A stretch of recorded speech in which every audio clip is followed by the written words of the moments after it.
Andi berdiri tegak di depan altar pernikahan megah di Balom Hotel Grand Indonesia. Tangannya gemetar meski ia berusaha tersenyum lebar pada Rina yang cantik dalam kebaya putih sutra di sisinya. Tiba-tiba ponsel di saku jas pengantinnya bergetar pelan, pesan dari Budi sahabat karib yang baru saja melunasi seluruh biaya pesta mewah ini tanpa minta balasan. Berisi lampiran tagihan lengkap sebesar 2 miliar rupiah dan sebuah oto lama yang langsung membuat dunia Andi runtuh seketika. Jantungnya berdegup kencang, keringat dingin mengalir di punggung meski ruangan dingin membekukan. Ia melirik sekilas ke arah Budi yang berdiri di barisan saksi dengan senyum tenang, seolah tidak terjadi apa-apa. Oto itu diambil 5 tahun lalu di pantai Kuta Bali, saat matahari terbenam mewarnai langit jingga, saat Andi dan Budi saling memeluk erat. Bibir mereka hampir bersentuhan dalam ciuman penuh kasih yang tak pernah mereka tunjukkan di depan siapapun. Andi merasa napasnya tersengal. Bagaimana bisa?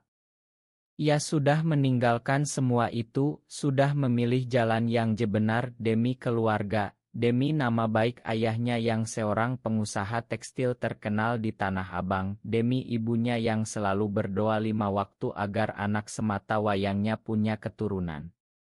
Tapi oto itu seperti pisau yang menusuk tepat di dada. Ia ingat betul hari itu. Mereka berdua kabur dari Jakarta naik kereta malam ke Bali, pura-pura liburan teman kuliah. Di pantai sepi itu, setelah minum kelapa muda dan tertawa lepas, Budi menarik tangannya, memeluknya erat, dan berkata pelan, "Aku mencintaimu, Andi." Bukan sebagai sahabat. Andi saat itu tak menolak. Ia balas pelukan itu, balas ciuman itu, karena hatinya juga sudah lama milik Budi sejak mereka bertemu di kampus Universitas Indonesia jurusan ekonomi tahun pertama. Mereka berdua sama-sama laki-laki, sama-sama takut dengan dunia di luar sana. Indonesia bukan tempat mudah bagi orang seperti mereka. Berita di televisi selalu bicara soal Raya, soal keluarga yang mengusir anaknya, soal ulama yang mengutuk. Andi dan Budi menyimpan rahasia itu rapat-rapat selama 3 tahun. Mereka bertemu di kosan kecil Budi di Depok, berbagi malam-malam panjang penuh cerita dan pelukan hangat tanpa pernah ada yang tahu. Budi yang lebih berani selalu bilang, "Suatu hari kita bisa hidup bebas, Andi. Pindah ke luar negeri kalau perlu." Tapi Andi selalu ragu. Ayahnya sering bilang, laki-laki harus punya istri, punya anak, lanjutkan garis keturunan. Ibunya menangis kalau Andi telat pulang, curiga ada cewek lain padahal sebenarnya ada Budi. Setelah lulus, Andi dapat kerja bagus di perusahaan multinasional di Sudirman, gaji besar tapi tekanan keluarga juga besar. Rina, anak teman bisnis ayahnya, mulai sering datang ke rumah. Cantik, sopan, lulusan UI juga. Ayah Andi langsung bilang, "Ini calon yang tepat, nak. Jangan tunggu lama." Andi mencoba menolak halus, tapi Budi sendiri yang mendorongnya. "Nikah saja, Andi. Aku tak mau kamu menderita karena aku. Keluargamu tak akan pernah terima kita." Suara Budi saat itu terdengar tenang, tapi Andi tahu ada luka di dalamnya. Mereka putus saat itu, putus yang tak resmi karena tak pernah resmi di mata dunia. Budi pindah ke apartemen mewah di Kuningan jadi pengusaha startup sukses. Andi tetap di rumah orang tua di Menteng pura-pura bahagia. Sekarang di hari pernikahannya yang seharusnya bahagia, Budi malah membayar 2 miliar rupiah untuk pesta ini. "Anggap saja hadiah dari sahabat terbaik," kata Budi waktu itu, senyumnya tulus. Andi terima karena keluarganya tak mampu bayar pesta sebesar ini, tamu 500 orang, gedung mewah, catering bintang 5. Ia pikir Budi sudah move on tapi Oto ini bilang lain. Tagihan yang dikirim Budi bukan tagihan hotel atau endor, tapi tagihan sejati, cinta yang kau tinggalkan. Andi merasa lututnya lemas. Ia menyimpan ponsel cepat, tersenyum paksa pada Rina yang bertanya khawatir, "Kamu kenapa, Mas?" "Tidak apa-apa, sayang.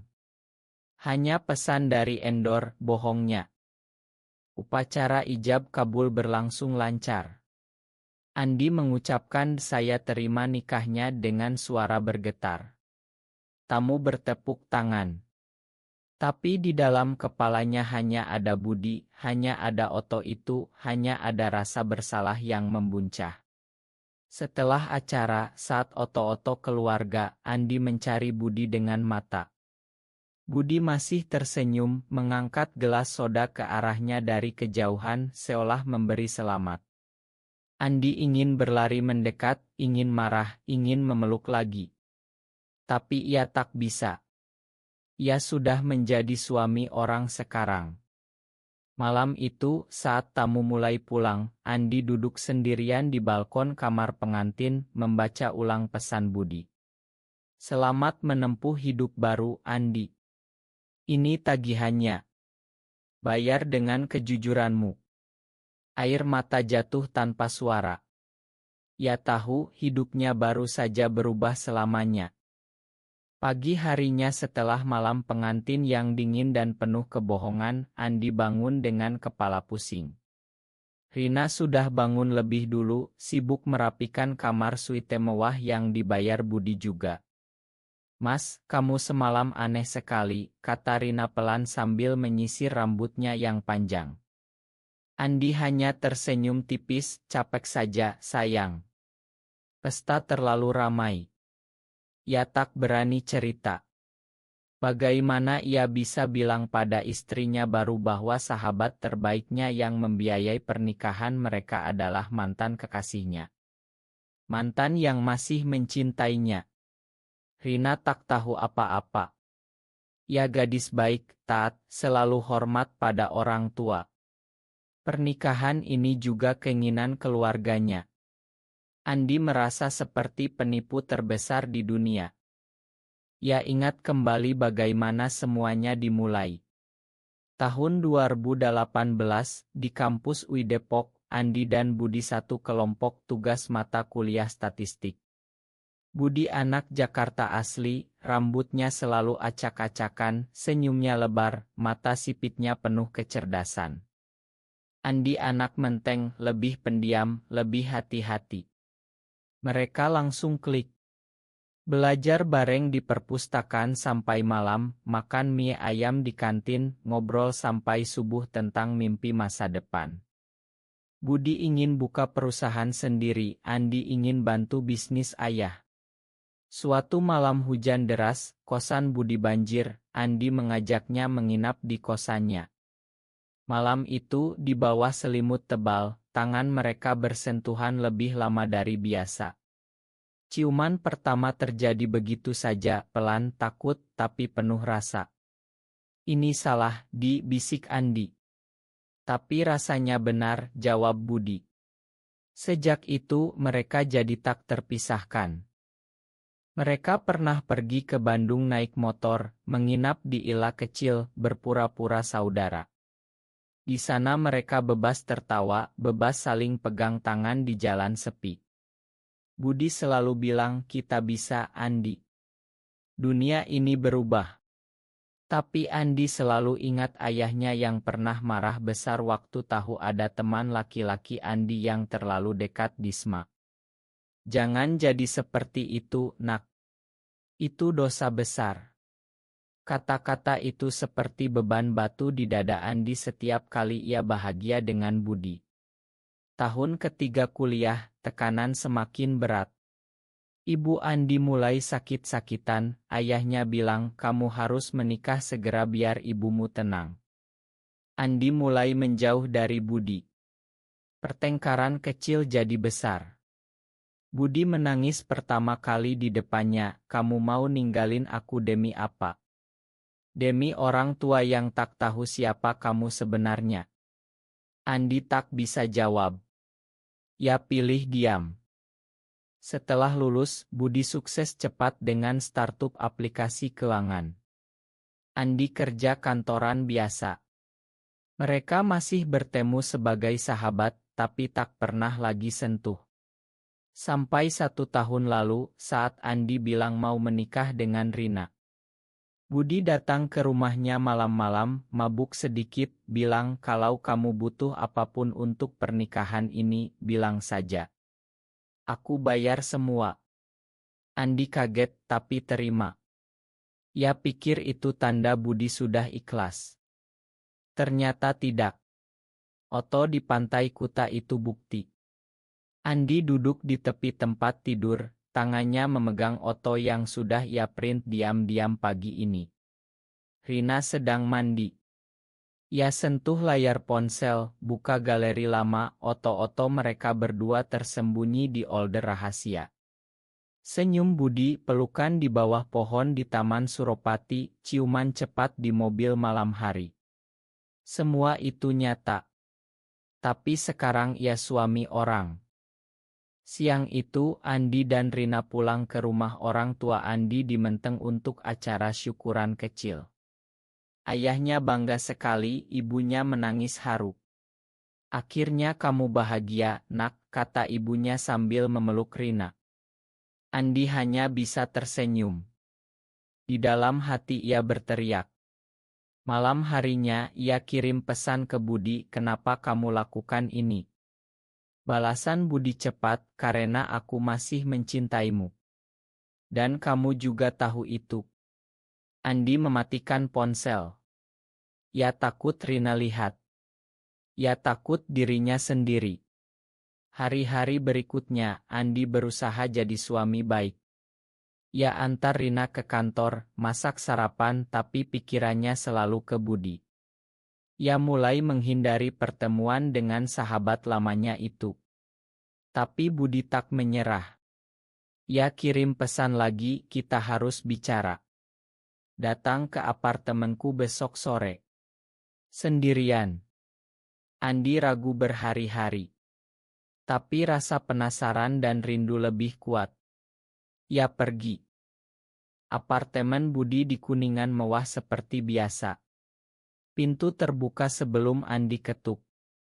Budi berdiri di sana, kaos hitam longgar, celana jeans, rambutnya masih acak-acakan seperti dulu.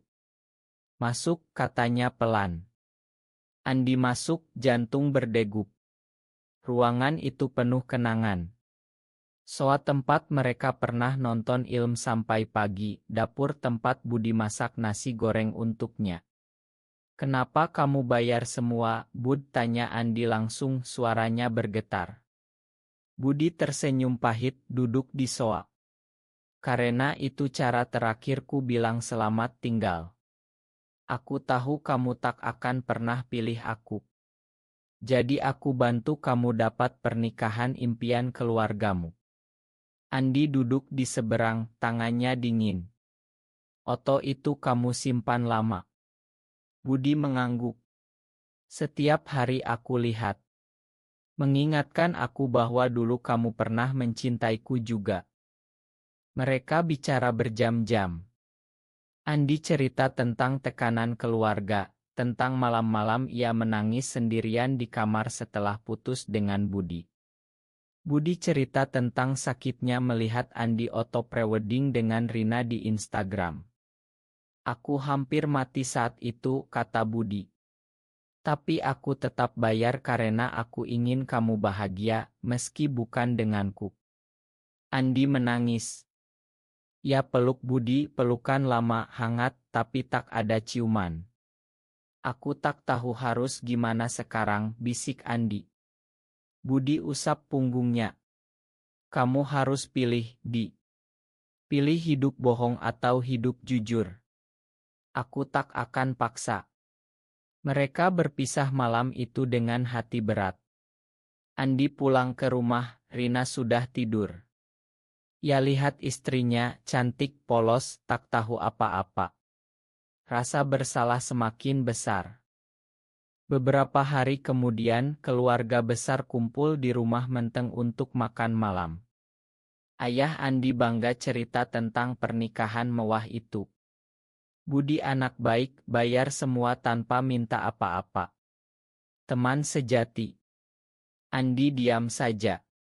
Ibunya bilang semoga cepat punya cucu ya, nak. Kata itu seperti tamparan. Andi tak bisa bayangin tidur dengan Rina lagi.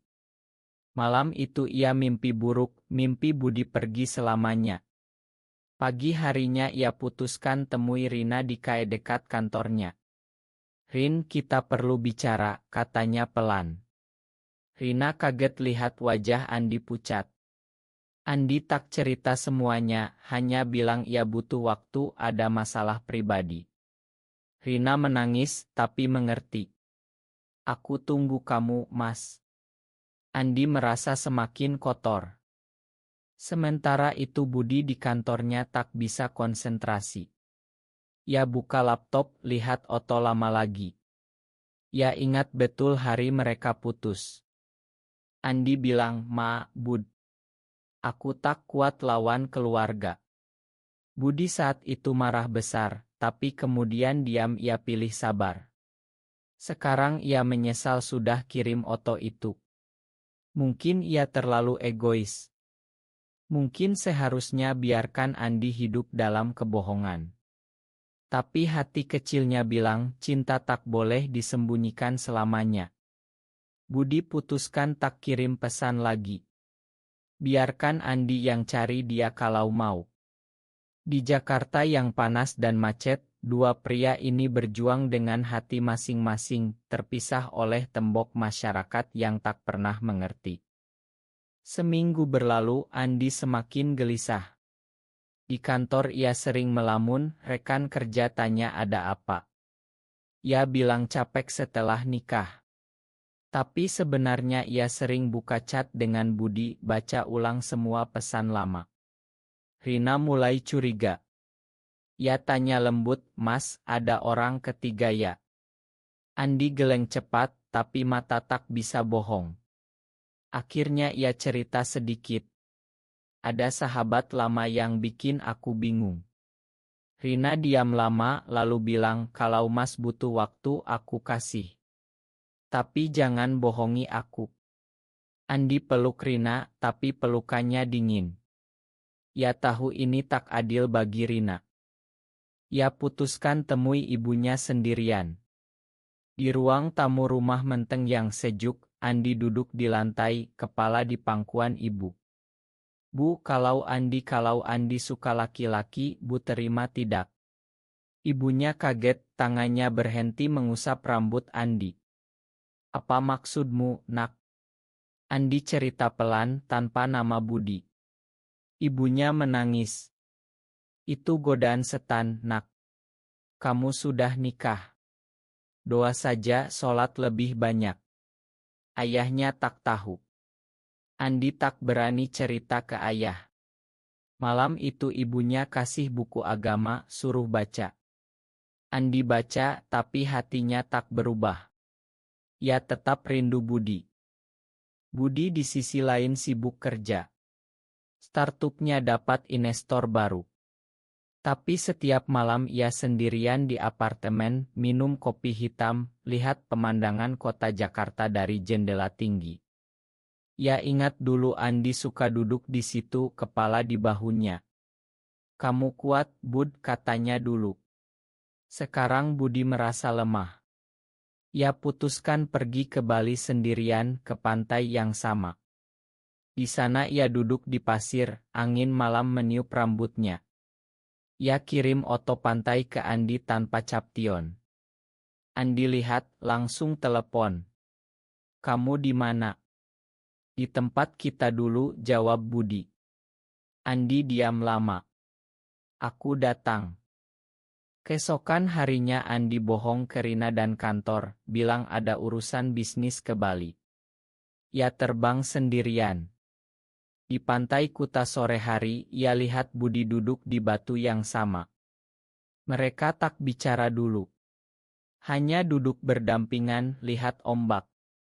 Ma, aku kirim foto itu, kata Budi akhirnya. Andi geleng. Aku yang harus minta maaf. Aku pengecut. Mereka bicara sampai malam. Budi cerita tentang tekanannya sendiri, keluarganya di Surabaya yang tak pernah tahu, teman-teman yang mulai curiga. Andi cerita tentang malam pengantin yang ia lewati dengan pura-pura sakit. Mereka peluk lagi, kali ini lebih erat. Tapi tetap tak ada yang lebih. Aku tak mau rusak pernikahanmu, kata Budi. Tapi aku tak mau kehilanganmu lagi, jawab Andi. Malam itu mereka tidur di ila terpisah. Hati mereka sama-sama kacau. Pulang dari Bali, Andi tak bisa tidur. Rina lihat perubahan. Ia tanya langsung, Mas ketemu siapa di Bali? Andi tak bisa bohong lagi. Ia duduk di ruang tamu apartemen baru mereka di Kemang, cerita semuanya. Tentang Budi, tentang cinta mereka, tentang Oto itu. Rina menangis terseduh. Kenapa Mas nikah denganku kalau begitu? Andi tak bisa jawab. Rina bilang ia butuh waktu pulang ke rumah orang tuanya di Depok. Andi biarkan. Ia tahu ini akhir dari kebohongan. Keesokan harinya ia datang ke rumah Budi lagi. Aku mau cerita ke keluarga, katanya tegas. Budi kaget. Jangan, Di. Mereka akan benci kamu. Andi geleng. Aku sudah capek bohong. Aku mau hidup sebagai diriku sendiri. Mereka pergi bersama ke rumah Menteng. Ayah Andi sedang di ruang kerja. Andi masuk, Budi tunggu di luar. Pak Andi, ada yang harus cerita. Ayahnya angkat kepala dari laptop. Andi cerita pelan, suaranya bergetar. Ayahnya diam lama, wajahnya merah. Kamu gila. Kamu sudah nikah. Ini aib keluarga. Ayahnya teriak. Ibunya masuk, menangis. Nak, jangan begini. Andi berdiri tegar. Andi tak minta restu lagi, Pak. Andi hanya mau jujur.